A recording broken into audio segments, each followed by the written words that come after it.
কখনো জুলুমবাজ ইহুদিদের হাতে বিলিয়ন ডলারের অস্ত্র তুলে দিয়ে, কখনো আবার পর্দার আড়াল থেকে দেশের সংখ্যা সৃষ্টি করা। এতদিন যে দেশটির অশান্তির আগুনে পুড়িয়েছে গাজা, সিরিয়া, লেবাননকে, তারাই এখন জ্বলছে নিজেদের পাপের আগুনে। যুগের পর যুগ ধরে মুসলিমদের উপর চালানো অত্যাচারের কড়া জবাব দিয়ে আবার আসমান থেকে নেমে এসেছে অদৃশ্য শক্তি। যে অদৃশ্য শক্তির তাণ্ডবে একে একে সব হারাচ্ছে আমেরিকা, জ্বলছে আমেরিকা, পুড়ছে বিলিয়ন ডলারের সম্পদ। বিশ্ব জুড়ে যারা মোড়লগিরি করে আসছে, তারা এখন কোনসা আসমান থেকে নেমে আসা আযাবে। অবশ্যই এই আযাব তাদের প্রাপ্য ছিল। যেভাবে তারা দেশে দেশে যুদ্ধ লাগিয়ে অর্থের পাহাড় গড়েছে, এই পাহাড় একদিন গুড়িয়ে যাবে, এমনটাই স্বাভাবিক। আল্লাহি মালিক ছাড় দেন কিন্তু ছেড়ে দেন না। তার অন্যতম বড় উদাহরণ লস অ্যাঞ্জেলেসের দাবানল। আজ থেকে মাত্র 3 মাস আগের ঘটনা। অসহায় সম্পদহীন গাজাবাসীদের উপর আক্রমণের মাত্রা বাড়িয়ে দিয়ে ইসরায়েলকে 68 কোটি ডলারের অস্ত্র দিয়েছে আমেরিকা। এখানেই শেষ নয়। মার্কিন প্রেসিডেন্ট জো বাইডেনের বিদায়ী প্রশাসন সন্ত্রাসীবাদী অবৈধ রাষ্ট্র ইসরায়েলের কাছে 800 কোটি ডলারের অস্ত্র বিক্রি করার পরিকল্পনা করেছে। ফিলিস্তিনের গাজা উপত্যকায় ইসরায়েল যে বড় আগ্রাসন ও গণহত্যা চালিয়েছে, তার প্রতি আমেরিকার পক্ষ থেকে অন্ধ সমর্থনের অংশ হিসাবে এই অস্ত্র সরবরাহের পরিকল্পনা করা হয়েছে। মার্কিন সরকার ইসরায়েলকে যে সমস্ত অস্ত্র ও গোলাবারুদ দেওয়ার পরিকল্পনা করেছে, তার মধ্যে রয়েছে যুদ্ধ বিমান এবং অ্যাটাক হেলিকপ্টারের থেকে ব্যবহারের জন্য ক্ষেপণাস্ত্র, বিভিন্ন ধরনের বোমা, মোটর ও কামানের গোলা এবং বিভিন্ন ধরনের ক্ষেপণাস্ত্র ওয়ার হেডও ছিল। গাজাবাসীদের যন্ত্রণা আরও কয়েক গুণ বাড়িয়ে দিতে আমেরিকা পরিকল্পনা এর বাইরে থেকেও প্ল্যান প্রোগ্রাম করেছে। বিশ্বের অন্যান্য দেশের অশান্তি বিশৃঙ্খলা সৃষ্টি করতে যুদ্ধের আসক্ত দেশটি তাওয়ানকেও সাহায্য করেছে চীনের বিরুদ্ধে যুদ্ধ করতে। আমরা যদি বিগত 50 বছরের ইতিহাসের দিকে তাকাই, তাহলে দেখব যে মার্কিন সরকার প্রকাশ্য নানা দেশে দখলের জন্য যুদ্ধ চাপিয়ে দিয়েছে প্রায় 20 বার। এর বাইরে যুদ্ধের হুমকি তো আছেই। সরকারকে ক্ষমতাচ্যুত করাই ছিল গত অর্ধ শতকে মার্কিন সরকারগুলো রাষ্ট্রীয় সন্ত্রাসের অন্যতম জ্বলন্ত দৃষ্টান্ত। মার্কিন সরকার বিভিন্ন সময় কখনো সন্ত্রাস দমন, কখনো মানবাধিকার রক্ষা ও কখনো রাসায়নিক অস্ত্র ধ্বংস করার নামে চাপিয়ে দিয়েছে ধ্বংসাত্মক নানা যুদ্ধ।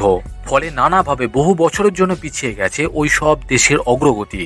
আমেরিকা 2011 সালের 11 সেপ্টেম্বরের ঘটনার অজুহাতে সন্ত্রাসবাদ দমনের নামে হামলা চালায় আফগানিস্তানে। 2003 সালে গণবিধ্বংসী অস্ত্র ধ্বংসের নামে মার্কিন হামলা করে ইরাকে।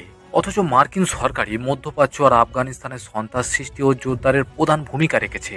মূলত মার্কিন সরকার ইরানের বিরুদ্ধে যুদ্ধ রাসায়নিক অস্ত্র ব্যবহারের জন্য সাদ্দামকে প্রযুক্তি ও মাল মশলা দিয়েছে। মোট কথা এটা স্পষ্টই যে বিগত 50 বছরের যুদ্ধগুলোর জন্য সাম্রাজ্যবাদী শক্তিগুলোই দায়ী এবং এর শীর্ষে রয়েছে আমেরিকা। এছাড়াও ভিয়েতনামের উপর ধ্বংসাত্মক যুদ্ধ চাপিয়ে দেওয়ার ক্ষেত্রে মার্কিন সরকারের ভূমিকা ছিল। এই যুদ্ধের ফলে ইন্দোচীনের বিস্তৃত অঞ্চল ধ্বংস হয়ে গেছে এবং বিশ্বব্যাপী যে ক্ষতি হয়েছে তা এখনো পূরণ করা সম্ভব হয়নি। নিজ দেশে শান্তি স্থাপন করে বিশ্বের অন্যান্য দেশের বিশৃঙ্খলা সৃষ্টির পরিণতি এখন ভোগ করছে আমেরিকা। আমেরিকা সাপ হয়ে দংশন করে ওঝা হয়ে চিকিৎসা দেয়। যে আমেরিকা নিজেদের অস্ত্রের ব্যবসা চালিয়ে গেছে, তারা এখন জ্বলছে আসমানি আযাবে। দুর্যোগ মোকাবেলায় সব ধরনের প্রযুক্তি বিফলে গেছে দাবানলের বিরুদ্ধে কার্যকর ভূমিকা রাখতে। আমেরিকার কাছে উন্নত সমরাষ্ট্র থেকে শুরু করে উদ্ধার তৎপরতার আধুনিক প্রযুক্তি থাকলেও এবার হেরে গেছে। ইতিহাসের সবচেয়ে ভয়ানক আগুনের লীলাহীন শিখায় পুড়ছে লস অ্যাঞ্জেলেস। এখানকার বেশিরভাগ এলাকায় পুড়ে ছাই হয়ে গেছে। দাবি বিলাসবহুল বাড়ি ছায়ে পরিণত হয়েছে। তীব্রতা এতটাই বেশি যে কোনোভাবেই নিয়ন্ত্রণে আসছে না। সহজ ভাষায় বললে অদৃশ্য শক্তির কাছে হেরে গেছে যুক্তরাষ্ট্র আমেরিকা। কেউ কেউ দাবি করেছেন পৃথিবীর কোনো প্রাণী আগুন নেভাতে পারবে না। ইতিমধ্যে দাবানলে পুড়ে গেছে হাজার হাজার একরের জায়গা। ঘর বাড়ি ছাড়তে হয়েছে প্রায় 2 লাখ বাসিন্দাকে। এই ভয়ঙ্কর রূপ ধারণ করা দাবানলের নিয়ন্ত্রণে নিতে না পারলে নতুন করে আরো 2 লাখ মানুষকে ঘর ছাড়তে হবে। এদিকে নতুন করে লস অ্যাঞ্জেলেসের পশ্চিম ও পূর্ব অঞ্চলের প্যালিসের আটান দাবানল সবচেয়ে ভয়াবহ আকার ধারণ করেছে। যদিও কিছু এলাকায় আগুনের তীব্রতা কমেছে, তবে বাতাসের গতি আরো বৃদ্ধি পাওয়ায় পরিস্থিতি আরো খারাপ হওয়ার আশঙ্কা রয়েছে। স্থানীয় মরুভূমি থেকে উড়ে আসা তীব্র বাতাস লস অ্যাঞ্জেলেসের উপর দিয়ে ঘন্টায় 80 থেকে 112 কিলোমিটার গতিতে প্রবাহিত হয়েছে, যা আগুনের বিস্তার আরো তীব্র করছে। যাদের দাপটে পুরো বিশ্ব ততষ্ট থাকে, তারাই আজ একটি দাবানলের কাছে হেরে বসে আছে। আমেরিকা পরোক্ষ প্রত্যক্ষভাবে বিশ্বজুড়ে যে জুলুম নির্যাতন করেছে, তারই ফল ভোগ করছে যুক্তরাষ্ট্র আমেরিকা।